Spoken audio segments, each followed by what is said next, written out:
I'm Zim, and you're listening to the Helpful Photographer Podcast in collaboration with New York City Photo Safari. To register for a safari, please visit NewYorkCityPhotosafari.com. Last week, I talked about whether or not you should use your LCD screen or your viewfinder. Today, I want to talk about setting up the display itself. With more than half the cameras I see on Photo Safari being mirrorless now, I'm seeing an interesting issue pop up. Mirrorless cameras make it super easy to shoot using the LCD, and a lot of people are doing that. But here's the thing, most folks aren't setting their LCDs properly. I said it, properly.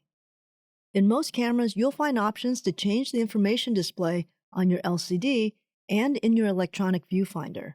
Some will even allow you to customize that information as well. Things like how many shots you have left, your battery level, a histogram, or even an electronic level. You can choose to show some, all, or none of that while you shoot. And even though these options are available, what I've noticed is that most people leave their displays on the factory default settings. This is one of the few times I adamantly disagree with the factory settings.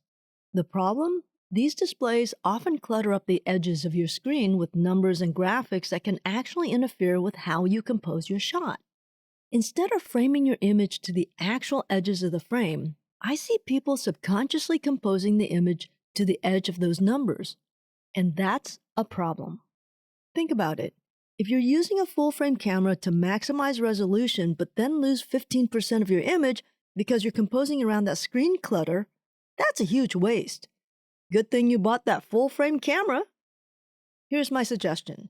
Take some time to go through your settings and remove as much unnecessary information as possible from your display. On my camera, for example, I can scroll through multiple display options. Most of the time, I keep the screen clean with no extra information on the frame at all, just the image I'm framing.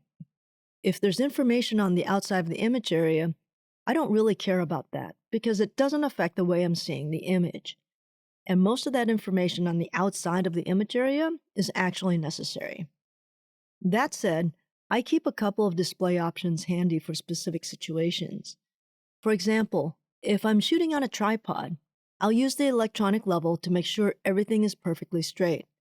But again, that's something I scroll to when I need it, not something that's always taking up space.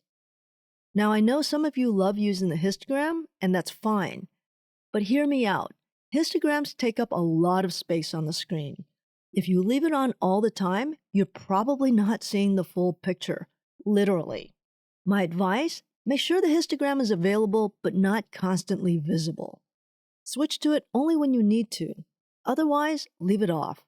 For those who can't customize the actual display, try hitting the DISP or INFO button on the back of your camera and see if you get other options. I find that most cameras offer at least 3 options, and by the way, one option is to have a black screen. At the end of the day, the goal is to keep your screen uncluttered so you can focus on composing the best possible shot. If you're not paying attention to the entire frame, you're missing out, and that's the last thing we want.